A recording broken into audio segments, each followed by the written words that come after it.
Evening, morning, wherever you are, and welcome to the Friendly Neighborhood History Channel, where we bring you quality history content in a friendly neighborhood manner 365 or 366 days a year 24/7. And today I will be doing my live stream lecture, which we do every Sunday. Fridays and Saturdays, you get to ask me anything you want about history, social studies, the humanities, and the like. And then on Sundays, I bring you some quality history of my own based on a topic that interests me or that I decided to discuss. And I know I'm getting on a late start. Usually it's 4 p.m. Eastern time, but I am not going to be here that long. I don't think that this topic will take too long to discuss. But obviously, there are seasons of holidays all around us. Ramadan just ended with Eid al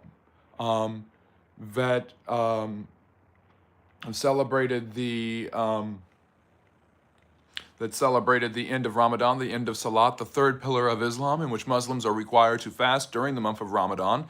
And because Islam is based, one of the second largest world religion is based on the lunar calendar, Ramadan always shifts when the month actually occurs, and the same is true of Judaism as well. Judaism is based on a lunar calendar, and obviously both of these are Semitic religions from the Middle East, and so I will be discussing the holiday of Passover, Pesach as the Jews call it, shifts every month, every year as well, based on that very same lunar calendar. So I will be discussing the celebration of Pesach or Passover, its historical relevance and significance, as well as the mythology surrounded around it, the legends of the Exodus from Egypt and all that great stuff. So I will be happy to discuss that all with you. Pesach started last night, and the way Jewish days, Yoms, are allotted, a day begins at sunset and goes until the next sunset. So Passover starts on started yesterday evening, and it will go for 8 days, and will actually end the night of Easter itself. And Passover is kind of usually loosely acquainted with Easter, and obviously there is a connection not just between the lunar calendars and the way religions celebrate their holidays between Judaism and Islam historically, but also Christianity and Judaism usually have Passover and Easter at a very similar position. Something to know historically is that whatever the Last Supper was, the Last Supper, the final meal of Jesus and his followers before he was infamously killed on the cross, was actually done at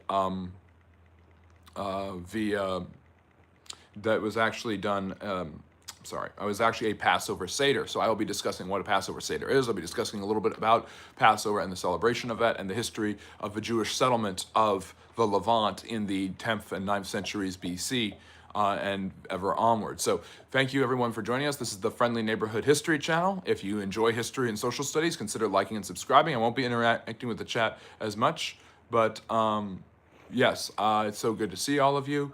Again, I will not be answering that many questions until maybe later. I'll skip through the chat at the very end, and we should be done by 5 p.m. Eastern Standard Time. This isn't going to be I don't have a huge amount to share with you, but basically, because any discussion about a religious celebration or holiday includes it includes the discussion of actual historical observances, legendary observances, and the mythology of the religion, and whatever can be dined about the religion that is actually accurate historically. And when history is silent, we must also be silent, meaning that we don't speak out of historical ignorance, assuming something is true because a religion tells us that it is true. At the same time, we don't assume something is false because we have a bias against religion and assume that it is not true. So thank you everyone for joining. Consider liking and subscribing if you're enjoying what I'm discussing. You have joined us for our live stream lecture that I do every Sunday at 4 p.m. And today I am discussing the incredible and interesting history of the Jewish holiday of Pesach, better known as Passover, which started last night and will go until the night of Easter. So, the Jews were not considered or called the Jewish people for quite some time. In fact, the terminology of Jews is based off the naming of one of the kingdoms that later emerged in the Levant of the people of Israel. And that kingdom was known as the southern kingdom of Judah versus the northern kingdom of Israel. And I'll actually discuss that a little bit later near the end of the live stream.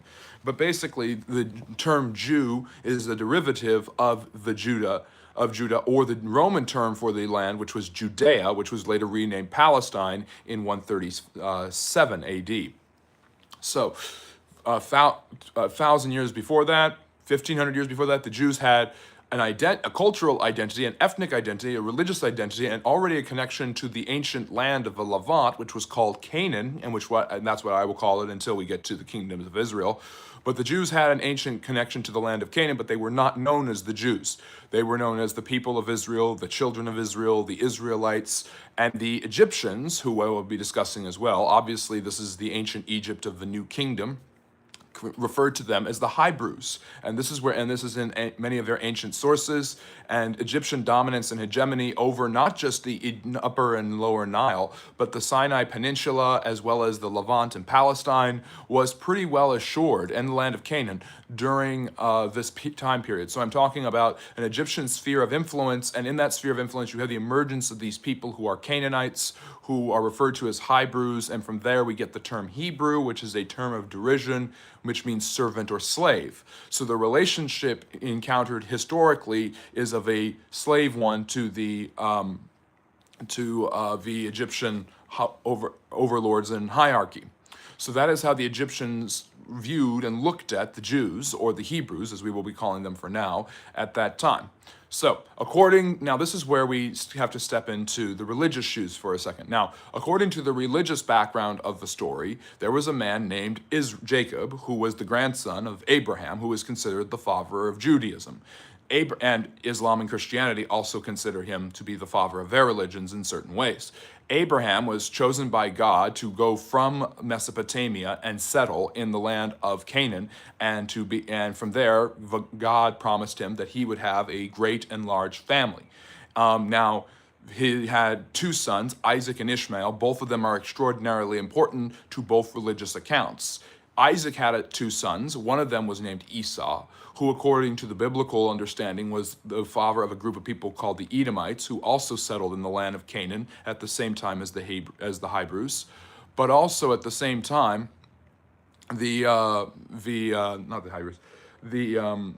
son, Jacob, supposedly, according to one of the stories, ran away because he had stolen his brother's birthright by deceiving his father, and had eventually decided to return to his father and make peace with his brother Esau. And then on his way returning to his brother and his father, he encountered God in the form of an angel or of a man, and he attacks him, and they have basically a brouhaha. WrestleMania, which is coming up next week, goes down between the two of them, and God literally disables him. He takes out a joint and makes him stumble and limp. And it's an ideological story to show how God how the Hebrew and Jewish people need God, and how God has stumbled them. And Jacob, he says to him, "You are not Jacob, you are Israel." So Israel becomes the name of the people, of the land, and that has carried on for 3,000 years, at least. Probably closer to 4,000 years, if we are to believe some of these ancient sources. I am not saying, by the way, just as a note to everyone, I'm not saying this happened, and I'm not saying it didn't happen. I am saying what the religious and cultural justifications are for these Hebrew people settling in the land of Canaan, and what their story, where the story of Passover comes from contextually in their background. Israel has 12 sons. These become the children of Israel. These become the 12 tribes spoken of in the Bible, although there's actually technically, I think, 13 or 14. One of the sons, Joseph, is betrayed because this is the guy with the many-colored coat, the Technicolor coat, and all of that stuff. He's sent down to Egypt as a slave by his brothers, and in Egypt he is eventually brought into the courts of the pharaohs because the Lord has supposedly given him the ability to interpret dreams.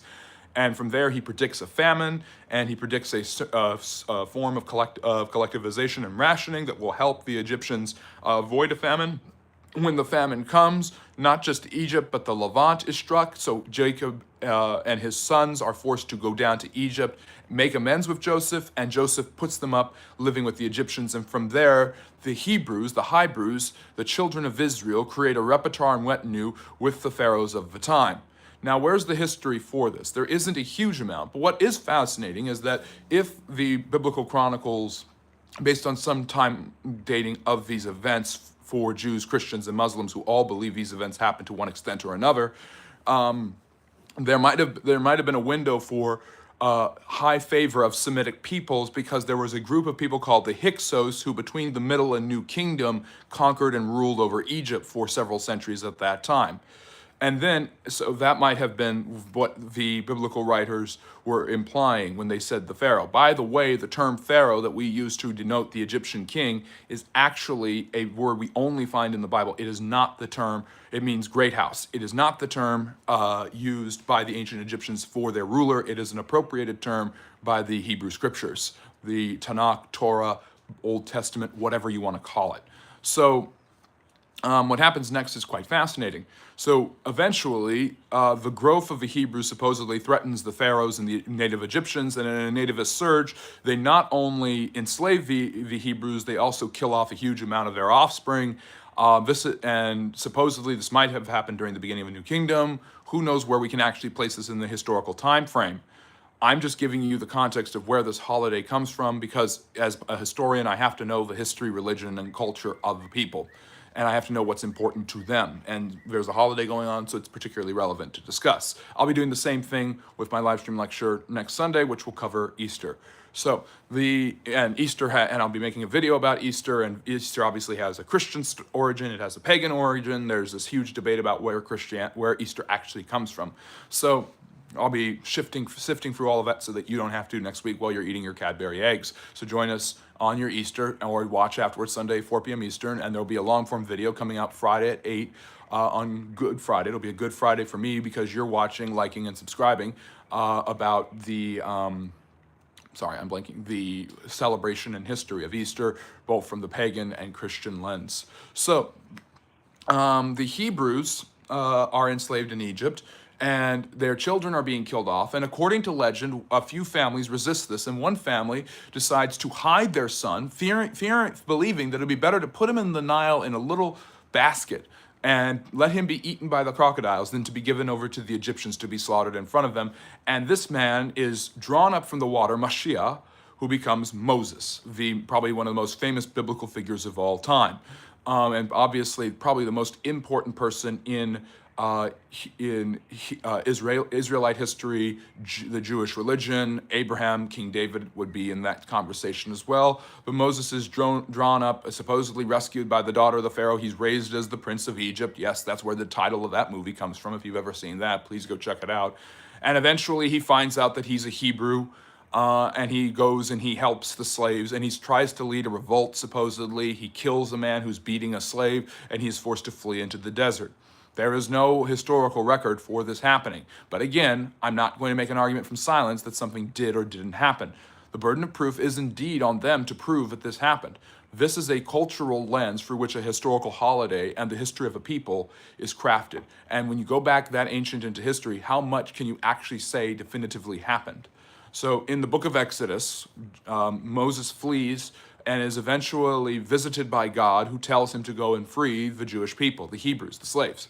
And from there, he returns to Egypt, and he goes to the Pharaoh and says, "Let my people go." And there's a series of calamitous plagues, which is mythological language where the God of the Hebrews fights against the gods of the Egyptians, and supposedly, and there are 9 plagues that are devastating: frogs, locust, hail, fire, boils, animals dying, darkness. And finally, Moses gets promises from the Pharaoh: "I'll let you go, but I want this, I'll let you go." Moses isn't getting quite what he wants, and eventually the rumor is that there's one more plague that's going to be really bad. So the Pharaoh and Moses speak to each other on this, and the Pharaoh refuses to let the people of Israel go, and so God makes a final big decision, and this is the root of the celebration of Passover, or Pesach, and it goes for 8 days. God decides to kill off the firstborn of all living things. And to do this, this is brutal stuff, and this is common, and this is not just the God of the Bible, this is the gods of many of the Semitic and ancient peoples who are very, very vicious at times. what separates in many ways the God of the monotheistic God of the Jews, Christians, and Muslims from those gods is not a demand for human sacrifice, but other than that, there can be some vicious moments if you read the Old Testament in its and understand if this is a historical event. These are quite momentous events. So my point is, the death in the killing of the firstborn, God tells Moses that he is going to spare the Israelite population living in an area called Goshen if they will simply if they will sacrifice lambs and take the blood and put it on their doorposts to keep them safe from the angel that he will send, his messenger, to kill the firstborn. If they do that, then they will survive. Then they must be ready to haul rear out of Egypt, because the Pharaoh will relent, but then he will change his mind. And so what happens is he tells them, you are not to eat leavened bread, because you have to be ready. You should be completely dressed. You're not relaxing, drinking coffee, wearing your robes. You need to get the hell out of here in a few seconds, because things are going to go literally to hell in a handbasket, and you've only got a slim window before the Pharaoh changes his mind. So the idea that God gives Moses and the Israelites is that they should be ready to go, and they should not wait to bake bread. So there is no leaven, there is no yeast used in the bread, and that is why it is the Feast of Unleavened Bread in the Old Testament. To this day, Jews do not eat carbs. Most Jews do not eat any form of carbs. Some eat rice and things like that, but they don't eat grains. They don't eat cereal. They don't eat. Depending on their level of observance and health regulations, they don't eat cereal, they don't eat rice, they don't eat pasta. Some do, some don't on those, but for the majority of things, no bread. No bread of any sort except for flat crackers, matzah, as it's usually known. And that's where you get matzo ball soup, for a matter. You eat only unleavened bread. And so Moses tells the children of Israel this. They put the blood on their doorpost to get ready. They have to be ready to go at a moment's notice, so their meal has to be simple, but it has to remind them of the difficulties they went through. They have meat of a lamb that is boiled and sacrificed. They have wine that is drunk at 4, and they have this time of preparation. Now, this is what becomes known as a seder, S-E-D-E-R, the Passover Seder. Maybe some of you have been to a Passover Seder. I've been to several of them. They're quite entertaining and fun events. Now, who knows how, if this happened, how it happened, or how scripted it was the way it is at a Seder today. There are centuries, and this is how all religions work, of traditional aggrandizements and embellishments, and there's an ability to look back and say, well, this is symbolic of this, and this, therefore we can do this. And so who knows what those meals might have been at that time. But basically, the preparations are getting ready, and there are certain foods that are eaten to remind the Jews of their time in turmoil and their time in Egypt. Not just when they are there, but also when they go into the Promised Land. So there are bitter herbs to remind them of the bitterness of slavery. Wine is drank at several different occasions to get ready for them to leave in a quick hurry. They drink very fast, all of that great stuff. What else do they do? They have the matzah bread, because they cannot eat leavened bread. They have lamb, they don't have lamb, but they have some form of meat for that. And so so it's an interest. So the holiday basically is supposed to take place for 8 days and became a practiced holiday of the Jews ever after. Now, getting back to and so that's where the Seder comes from. And the Seder is when you have the celebrations, they read through the story, they remember certain things, they pray certain blessings, they have 4 cups of wine throughout the interments of the evening, they pause near the end and have dinner, and they eat bitter herbs, they eat they eat certain fruits, they eat apples dipped in vinegar to remind them of the mortar that was used to make bricks and things like that. So that's what you'll see in a Passover Seder, basically. And Carrie, we are talking about the celebration of Passover, which just started yesterday and is celebrated every year based off of the lunar calendar at different times in Judaism. So it's not vinegar; it's wine. It can be soaked in wine. Wine and cinnamon. You're right. I'm saying vinegar out of the top of my head, but that it tastes like that. And the reason they eat apple trimmings with wine and cinnamon is to remind them of the mortar and the brick that was used to make the bricks for the Egyptians. So that is why they do that. So they do that. They eat lettuce. I just ate this last night. I should know. Or not last night. When did I eat this last? Anyways, so they eat all sorts of different. They eat several different things to remind them of their time. The bitter herbs could be horseradish or something like that. They eat different vegetables, and basically the meal is supposed to be eaten quickly.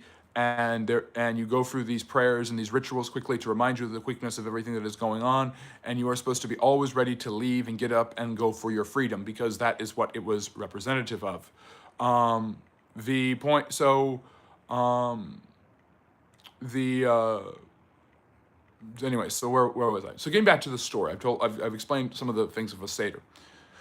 Supposedly in the night, the angel kills the firstborn of mainly of the Egyptians, and the next day the Pharaoh lets Moses go in a rush. Moses takes the people of the Promised Land out and begins heading towards the children of Israel out and heads towards the Promised Land, a land supposedly flowing with milk and honey, which is the land of Canaan.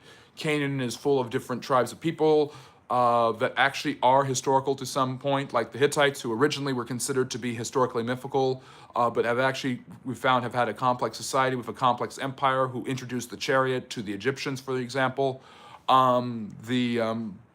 There's all of these different tribes of people who settle in that region, who are Canaanites, who will be the rivals of the Israelites. They're mainly polytheistic religions, so there's already a cultural difference. And the whole point for the Israelites in remembering the story and their reason for going to the Holy Land is to justify their conquest of that land, which would come later. So they flee, and supposedly at the Red Sea or the Reed Sea, they are trapped by the Pharaoh's army. They do not have an army of their own to fight against him. He has changed his mind and wants them to bring them back to Egypt. And it is there that God allows Moses to split the Red Sea in twain, allowing the Hebrews to go through peacefully and the Egyptians to catch up. Now, there have been archaeological ruins and remains that show Egyptian chariots and shields and things like that, military equipment found in the Red Sea. That doesn't mean that this happened. That is the scant evidence that there might have been this occurrence happening. Again, I am not saying that these events happened or did not happen. I am saying what the story says. And so now also, now a large exodus of a huge, now here's an argument that's usually made against it. A large exodus of a huge amount of people would obviously be noted based off of ancient historical records. The Maranatha tale has this idea of the Pharaoh, Ramesses the Great, in the 13th century BC, going to with captives leaving and going to Israel.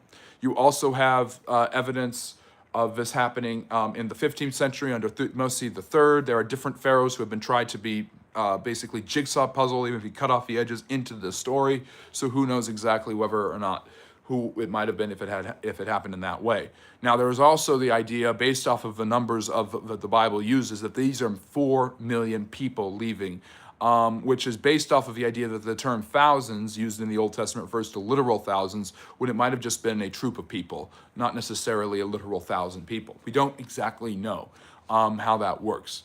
But so supposedly, when the Egyptians see the Red Sea open, they go into it after the Israelites, and the water collapses on them and destroys Pharaoh and his army, and Moses and his people reach the other side and celebrate.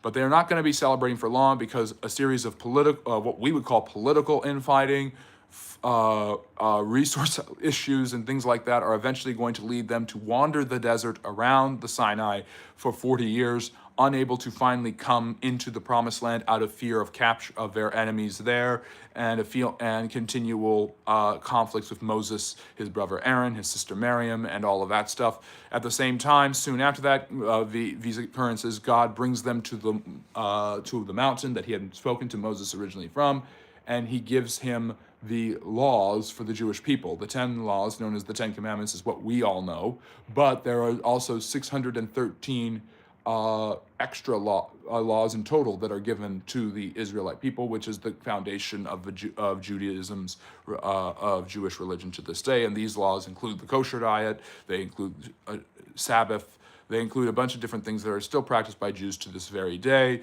and this might have happened 3,000, 3,500 years ago. Again, not a lot of historical evidence to go off of on this point.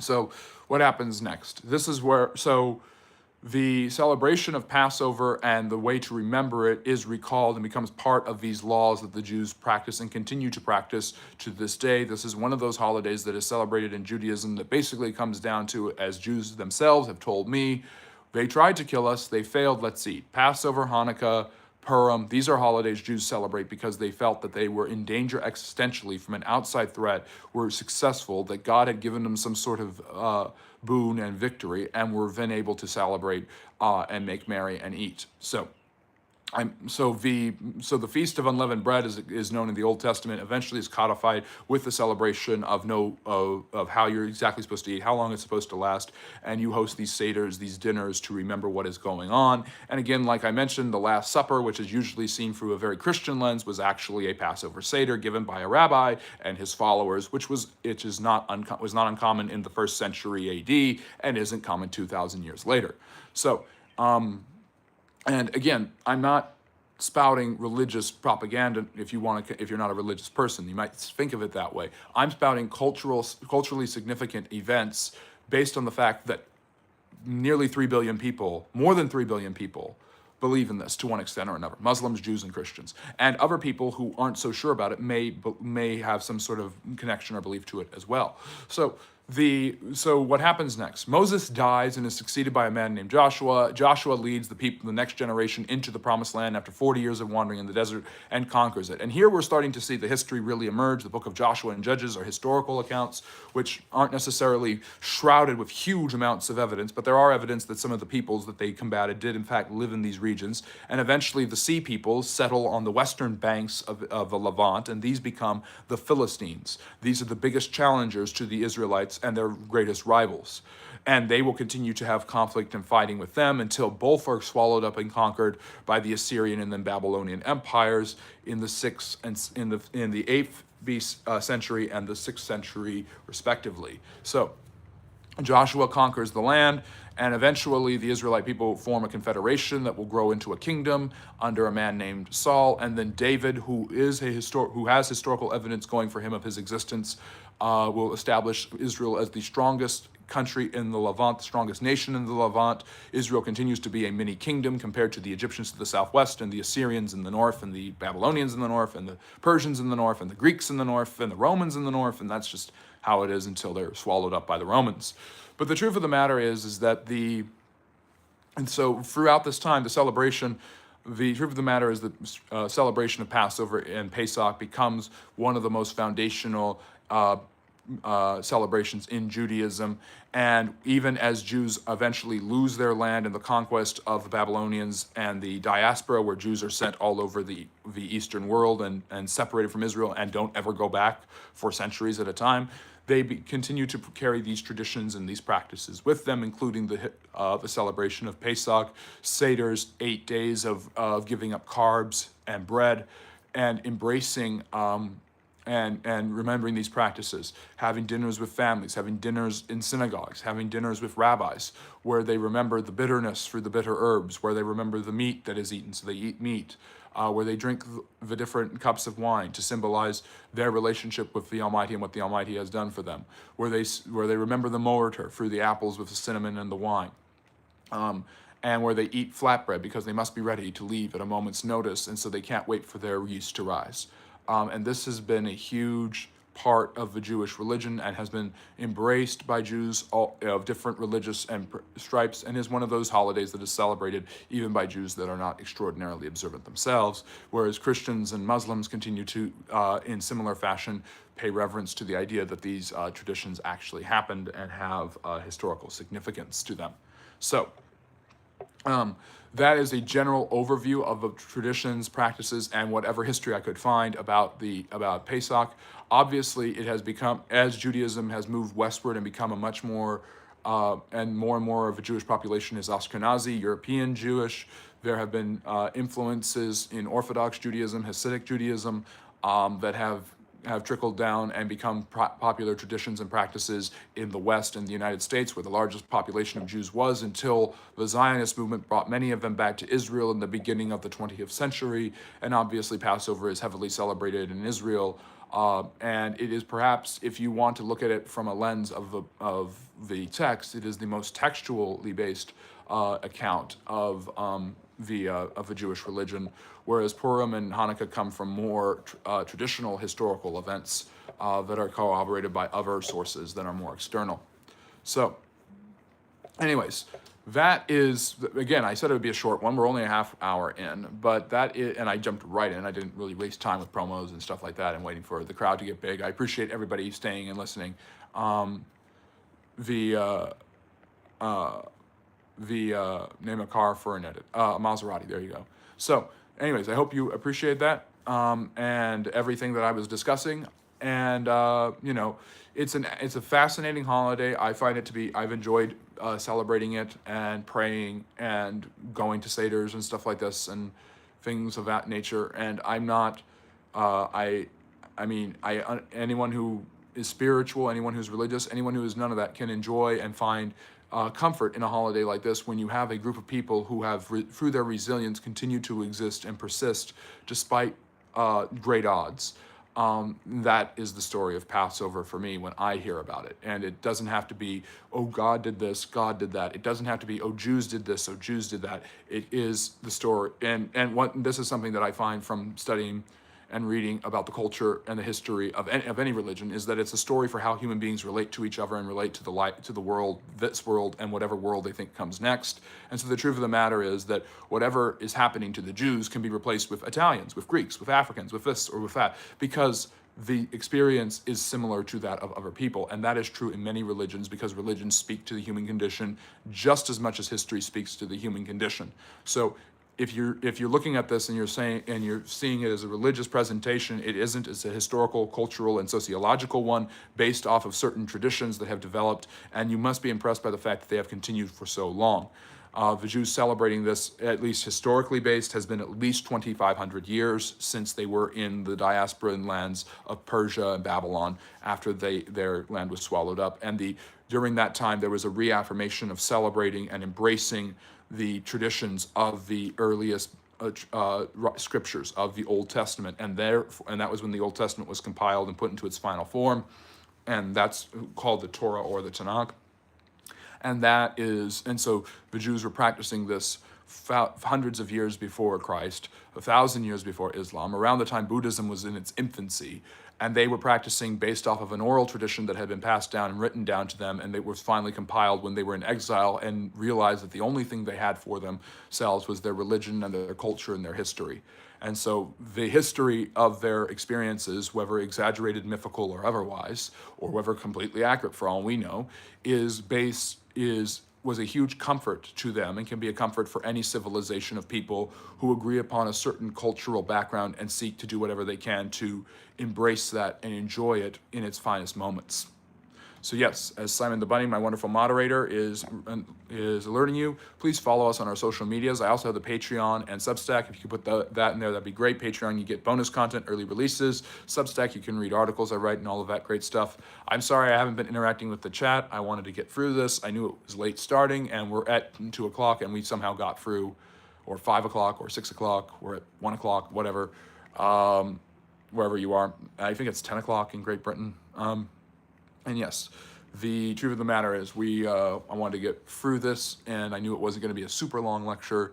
So because I'm lecturing about a religious topic without historical, and so I'm not going to go into the history as much as I can. I'm going to give you as much as I can about the history. So it's 2200, so it's 10 o'clock. Okay.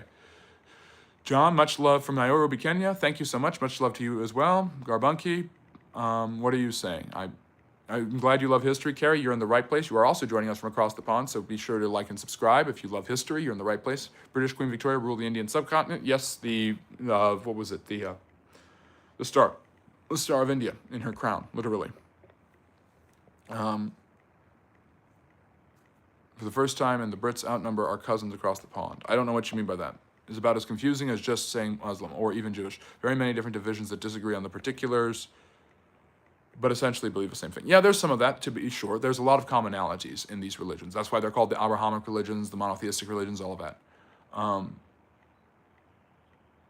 Yeah. Hello from Gaza. Really.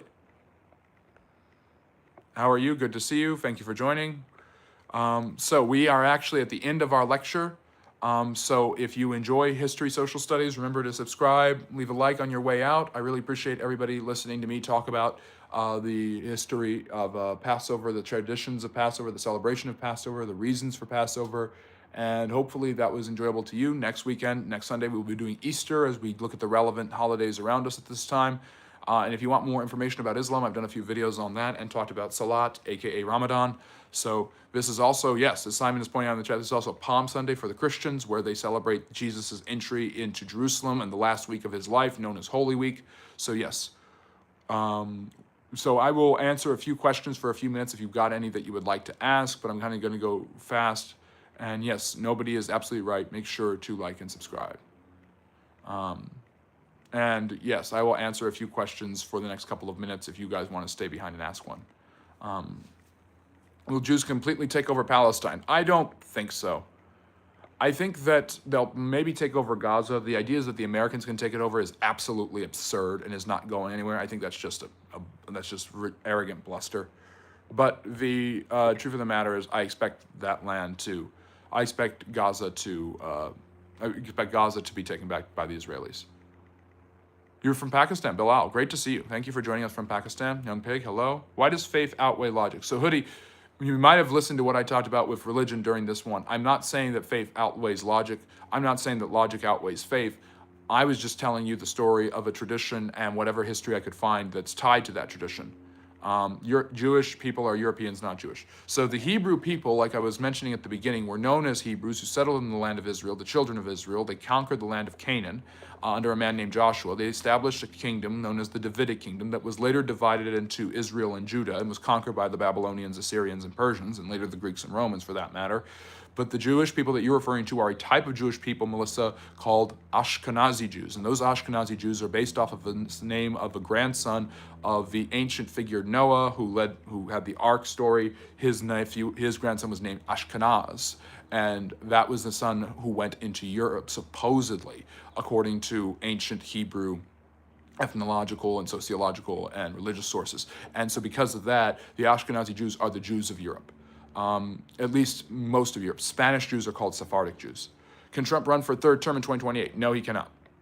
I don't understand the difference between Catholics and Christians or the Church of England. I hope that makes sense. Well, I really appreciate that, Carrie. So the Church of England is the Anglican Church. We're talking about religion, so this is a good question.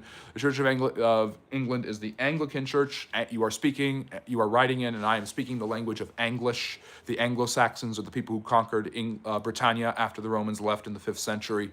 5th and 6th centuries AD. But the truth of the matter is the Church of England is the Anglican Church, a part of a group called the Protestants, who left the Catholic Church for various reasons. In the 16th century, the church was founded by King Henry VIII, who declared himself, not the Pope, to be the head of the Christian church in England, and that became the Anglican Church.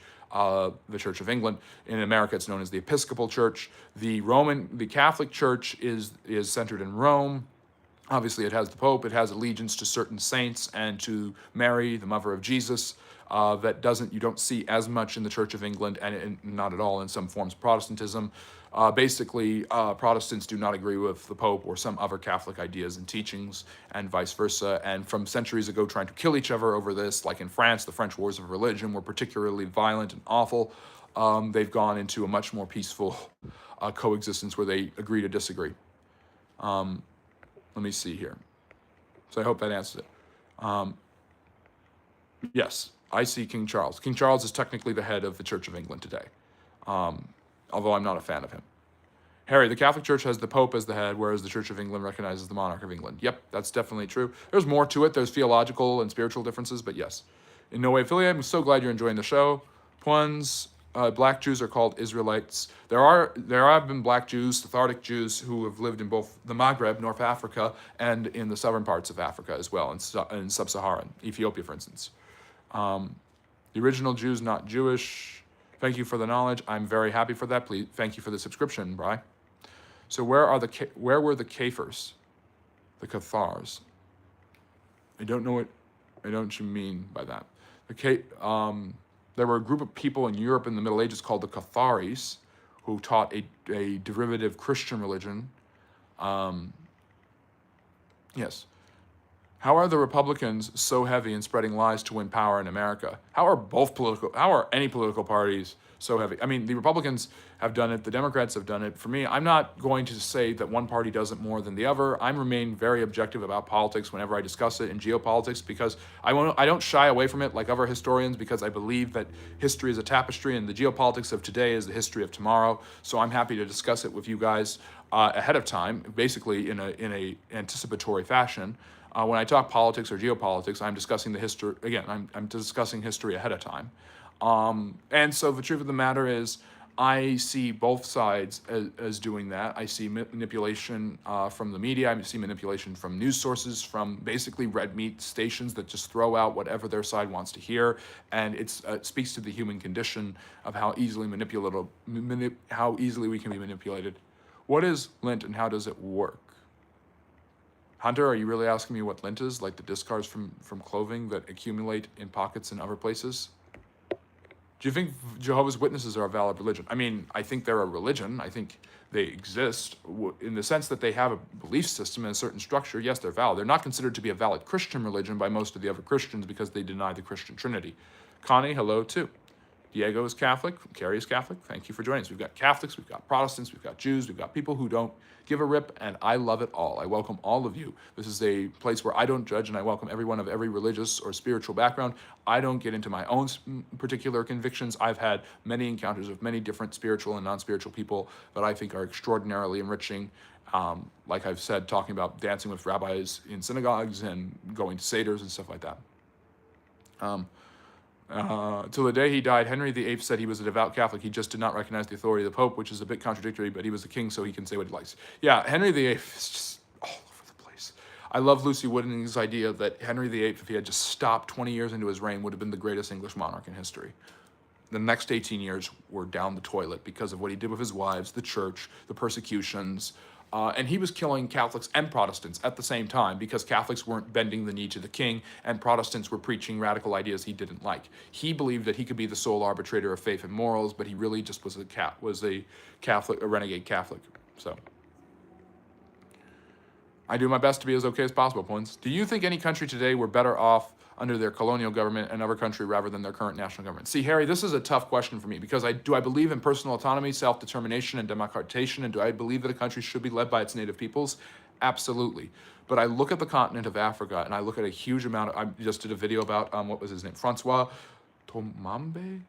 It says he died today. So I do a video every day, by the way, where I talk about what happened today, who died today, and who was born today in history. But he was the dictator of Chad, and Chad suffered under him. The British and the other Europeans, when they divided up Africa, did not split it properly along the lines of ethnic tribes. So ethnic groups with different tribal practices, cultures, and religions warred and sparred with each other. The Hutsis and the Tutsis are a great example of this, of what happened horrifyingly in Rwanda.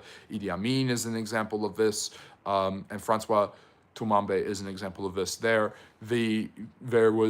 And Robert Mugabe in Zimbabwe is an excellent example of this power vacuum emerging, somebody rushing in, stealing all the wealth of the nation and bankrupting the country. Mugabe destroyed Zimbabwe. And so I think it's not better or worse. I think it's complex. And I think there are things that was there under colonial governments that are not there now, and I don't think it's necessarily better or worse. I think that the Europeans have done a huge amount of damage in Africa. They depopulated it by taking slaves, then they divided it up unwittingly and arrogantly at the Berlin Conference and at other times, basically saying these African savages cannot rule over themselves, so who cares what they want, and then did not understand the precise ethnic and cultural and tribalistic ties of the African people in these regions, and therefore it was a disaster. Yes. The geography of tomorrow, he's oblivion through World War Holocaust. I don't know what you're talking about, LWA. Lawa.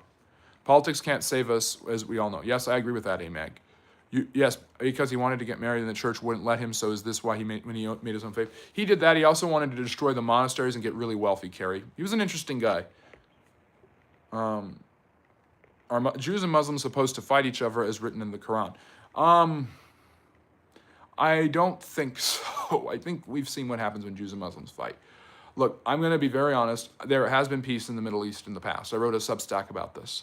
It was in the it was when the Abbasid Caliphate, a Sunni Muslim empire, dominated that region. It was called the Golden Age of Islam, and other religions were very heavily tolerated.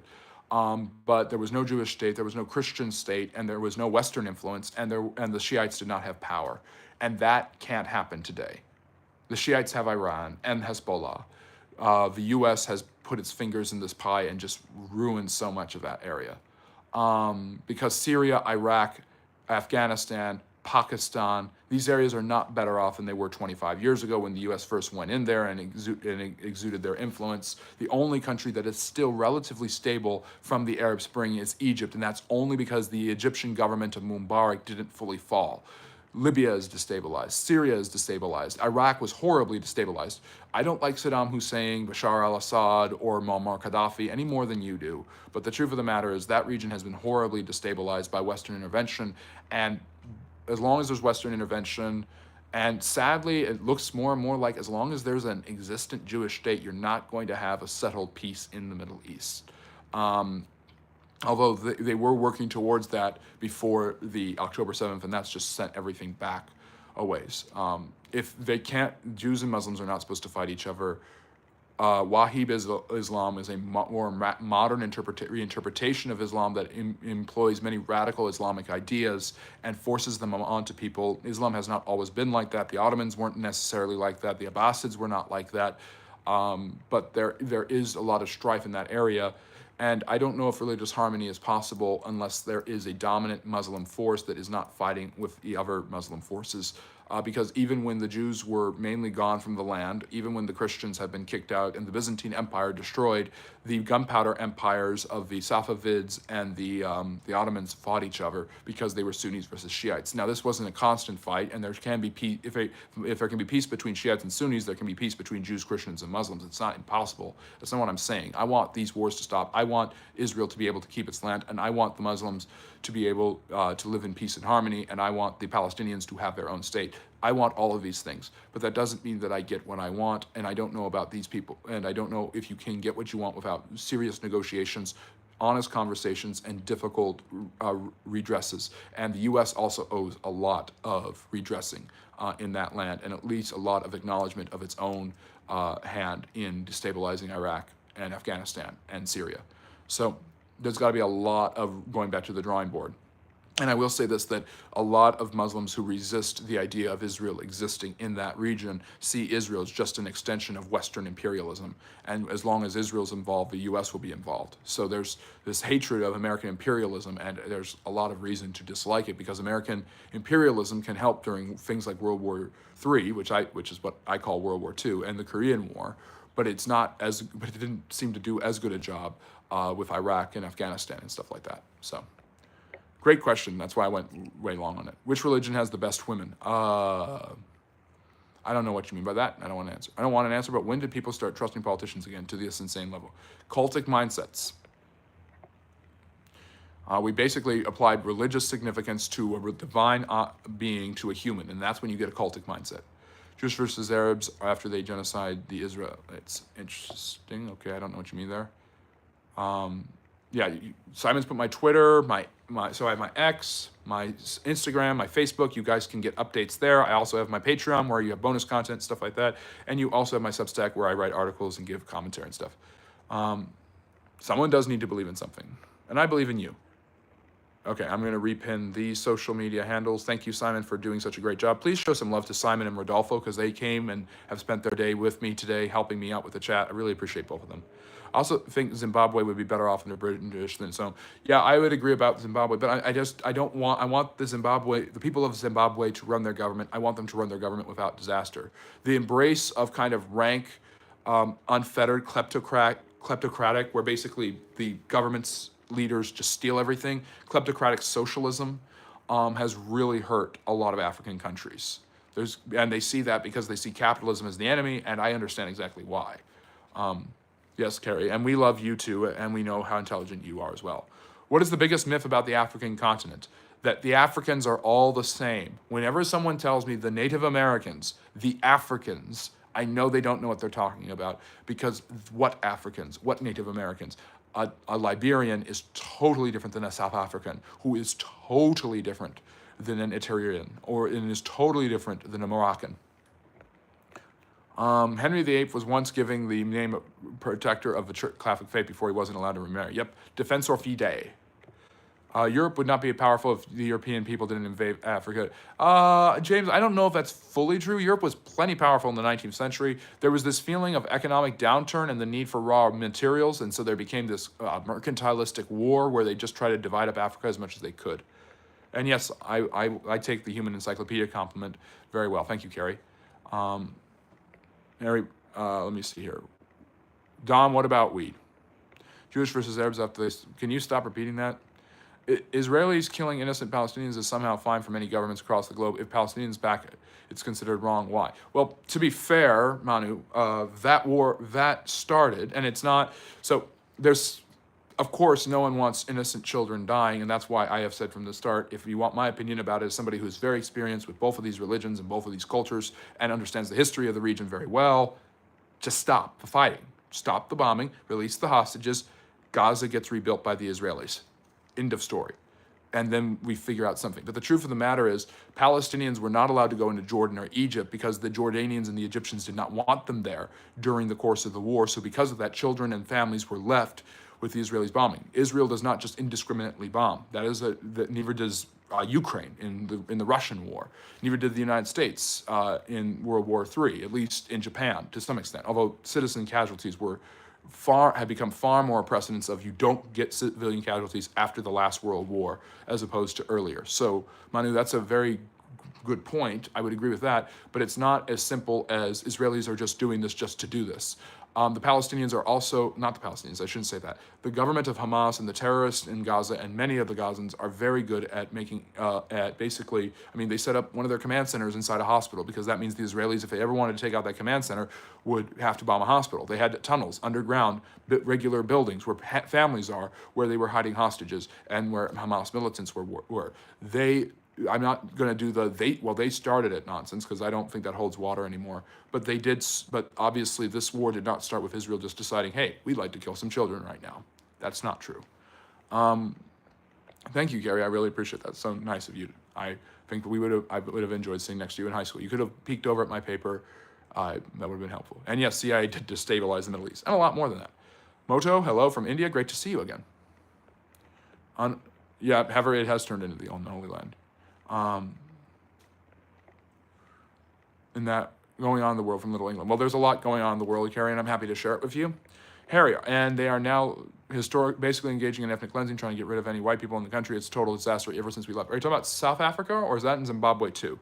Wahhabism is a major problem within the Muslim communities. Yes, and often the targets of them, as President Obama will tell you, are fellow Muslims, because Muslims who are not radical enough suffer under Wahhabism. And that's why Muslims who are more into social justice, woke ideology, and things like that are peaceful are usually in the West. Look at Salman Rushdie and his life story. He doesn't live in India anymore. Saddam wasn't a good guy at all, but understanding his motives pre-Gulf War is pretty troubling. It's probably why strong allies are better than subterfuge. Or just Garbuncle, that's a great point. That area of the world always responds well to a strongman. It always has, be it an Ottoman, be it a Rashidun Caliph, be it the Sassanid Shah, or be it the Ottoman Empire. A strongman does well. Afghanistan wasn't a country until 1747 when the Pashtuns established control. The Pashtun line established control over the other tribes. The Alawites under Assad were in control. Now the Alawites are being killed indiscriminately, whether they're Muslim, Christian, whatever. So the truth of the matter is, to hold down these tribes, you have two unifying forces, a strongman and belief in Islam. That's basically it. And even that belief in Islam is tenuous because you have Sunnis and Shiites who can't get at it. And we've just hit 7270. Simon, thank you for pushing that. We want to get to 8,000. 10,000 by the end of the year would be fantastic. We're also trying to get monetized, so please like and subscribe. If you want to learn British history really fast in short snippets, watch my short series on English monarchs, but B, just read whatever Harry puts here, because he knows a lot about British history, even some things that I don't know. What do you think is wrong, Palestine or Israel? What do you think? Who is wrong, Palestine or Israel? I think they're both wrong. You can't. It's almost impossible in war to find someone who is purely moral. And I would say that the United States, Great Britain were more moral than the Germans in World War III. Well, and that's what I call World War II. And I think that the Allies were somewhat more moral, a little bit more moral than the Germans and Austro-Hungarians in the Great War.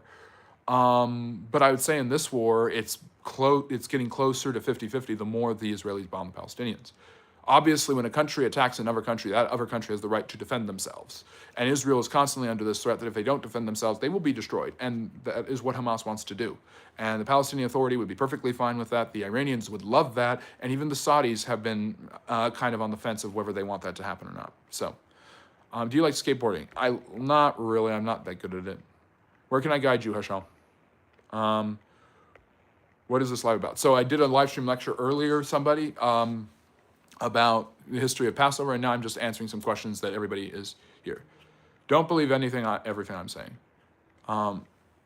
Yep, plenty of Yemenite Jews and Ethiopians, absolutely. And we talk about history, social studies, geography, geopolitics, stuff like that. People have questions, and I answer them. Shush, not. I'm giving you guys an extra Q&A. I usually do these Fridays at 8 and Saturdays at 6, so please join us then. Donut, can I have a mod if I sing a cat stallion in Tel Aviv? Simon, that sounds good to me. Let's see if they open Jewish delis in Gaza, though. That'll be what's really significantly interesting to me. Can I have mod if I sing a sound? Donut, I've never seen you before. I'm going to have to pass on that, but I'm sure you have an excellent singing voice. Please like and subscribe. This is the beginning of the end of the world. History is irrelevant now. History tells us exactly where we came from, exactly why we're here, and exactly how we can avoid from doing something stupid right now. The idea of the United States occupying land in the Middle East is absurdly bad. Don't settle Gaza, Mr. Trump. There. And you know how I know that? Because I know history, and I know what happens when the U.S. interferes there, and he does too, which is why I think this is just a bargaining ploy at best and arrogant bluster at worst. Save whites of South Africa? Yep. And save the Palestinians and save Africans. The 10 million Africans that are enslaved in Africa today need to be saved. Let me see here, going through the chats. Bowen's left, I'm sorry about that. So some countries would bomb just for sake? Sometimes. Countries don't just bomb for no sake. Military weapons cost a lot. There's obviously an ideological, military, or economic goal in doing that. What about Israel creating and funding Hamas? Israel did not create or fund Hamas. There was funding going into the government of Gaza by the Netanyahu administration, and Netanyahu was also hoping that that the war would start so that he could retake Gaza and destroy Hamas. But they did not create Hamas. The funding that was used there was supposedly for humanitarian reasons, much like the Biden administration giving billions of dollars to Iran before the October 7th war. And Israel. I'm not defending all of Israel's actions, all of Israel's existence, or their prime minister right now. In fact, what's probably best is that Hamas is destroyed, Netanyahu is relieved of power, and so is Mahmoud Abbas, and you just start with a new slate in that region completely. That's my geopolitical perspective. And Carrie, you should not feel stupid. We all started off with not knowing anything. And you are in the great place to be there. So, both South Africa and Zimbabwe. Yes, Simon, I love this. The usual conspiracy theories. It's always Israel behind everything. And I'm not saying Mossad hasn't done some freaky stuff. Lavon incident, the USS Liberty. But when you assume that just because someone did something once bad, that they've done everything that's ever happened bad, no. Just no. Although I think South Africa is doing a lot better now, but Zimbabwe definitely was better off under the British. The South Africans are trying. What are Druze? They are a group of people. I think they are a particular religion. They might be an offshoot of Muslims. I don't know exactly. But they're a religious group that live in the Middle East. A nomadic Arabic tribe. Do you think it was a mistake for Britain to join the EU? That's a good question. I'm trying to go through the chat faster now because I know I've got a lot to catch up on. I'm probably way behind, so I apologize, but I just appreciate everybody asking such great questions and for staying with me. I'm going to be wrapping it up in a couple minutes. We did go an hour, but I think that Britain, and Simon and I have talked about this a lot, and I'm sure you've heard me say this, Harry, and Carrie, you would really find this interesting. The British struggle with their Europeanness, like the Russians do, but not nearly as bad. The British are usually considered European, and that's fair. But they're an island, they're not on the mainland like Germany, Italy, and France, and so for the longest time in their history, the British, how much do we want to be involved in the continent? After the Napoleonic Wars, Britain basically said, let Metternich and the Austrians do what they want on the continent. We're going to use our navy to go build a giant empire. And they did, very successfully. And their idea was, it has been in history, if we don't have to be involved with the European continent, we don't want to. And sometimes they want to be very involved. And sometimes they want to be the only force on the continent. And sometimes they want nothing to do with it. Britain vacillates in its isolationism just like the United States does, except Britain can't be isolationist like the United States because you don't have the ocean. You have the English Channel. But Britain's development of its navy, its mercantile empire, the settling of the American colonies, the colonization of Africa, every single major geopolitical historical decision in Great Britain's history that has altered its history and world history has been because of its separation from Europe as an island. So I don't know about, so joining and leaving the EU is part of that. Yep. Yep, let me see here. I appreciate you guys lifting Carrie up. Genders other than male and female is real or fake? Okay. All right, Manu, thank you for asking controversial questions, but I love what you're asking. There are people throughout all of human history, generally, overwhelmingly, there are men and women. There are people who struggle with that identity for biological, psychological, or cultural reasons. And when cultural gender stereotypes and roles are forced down people's throats, it can make people feel very uncomfortable and assume certain things that are not necessarily always true. There is a spectrum. And what I mean by a spectrum is the spectrum of what I call gender expression, not necessarily someone who is intersex. That's different. That's a biological condition. And there are people who have female bodies and male-sized brains. And those are anomalous to some extent, but they do exist and have existed throughout human history. So I'm going to I try not to get into the cultural too much and share my opinion, but I'm being very fair. And we've had wonderful trans people come here on the channel, and we enjoy them very much. Let me see here. Gender identity, real. Yes, I meant join in the first place. I dare you to scream, I love cheese. Which type of cheese, Ari? It's okay, Green Hippo. Go back and watch it later on, and I'm glad you're here, and hopefully you've heard it. What's the difference between gender and sex? Gender is usually a derivative of sex to some extent, where gender is a certain list of characteristics and behaviors that are somewhat associated with biological sex and somewhat not associated. Sex is the biological traits that separate men and women. Let me see here. Thank you, Simon, for sharing information about transgenderism and also about the Druze. Yes. Thank you, Carrie. Take care now. Yeah, it's not fully just that. And Simon, you're right. Let's focus on history. And it's part of history, so I'm answering it, but I'm not going to get into much more on it. And Eve, great to see you. Let me see here. It's nearly midnight here. Okay, I finally caught up to the chat. Maybe do a special on debunking Israel and Jewish conspiracy theories, and then anyone trolling or genuinely anti-Semitic on here. I think, geez, Simon, that's going to be a tough video just in general, putting it on YouTube, because for every one person who tells the truth about Israel, even when they condemn some of its actions, there's at least 10 people who are telling ridiculous anti-Semitic nonsense. And I'm glad that we had a very well-behaved chat for the most part, as far as I could see, discussing this, although I saw some comments I didn't think were fair. Because the truth of the matter is, whenever I talk about Israel, Judaism, or the Jewish religion, or Abraham, or any of these things, historically speaking, I get a lot of blowback. But hey, people have the right to believe what they want. And now Trump has sent B-2 bomber near Iran, and Netanyahu is publicly saying he wants to give them the Libya treatment. Yes, Iran has had a rough history with the United States and Israel, and we'll see. And I don't think that the U.S. is going to attack Iran. That would cause World War III or the New World War IV. So yes, Norton antivirus. So Harry, I'm going to do that in the next couple of days. I have been running around like a headless chicken. My April has been crazy busy, and it's not going to get any less busy. But I do have time scheduled to sit down and talk about it. I do need to do some brushing up on him, but I'm really looking forward to that Emperor Norton video.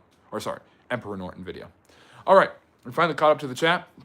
Thank you for joining us here at the Friendly Neighborhood History Channel. Be sure to read some of my more in-depth stuff on Substack. Check out the Patreon, where I offer exclusive content, including my series on the First Ladies. No, I don't think we're going to war against Iran necessarily, Manu. I appreciate everybody's questions. Usually I try to keep it more on history, and we had some really great questions about history, which I really enjoyed. And thank you, Garbunkle. It's great to have you here. Thank you for liking and subscribing. Be sure to like and subscribe, and I will see you guys. Oh yeah, that's right. He was a Brit. There you go.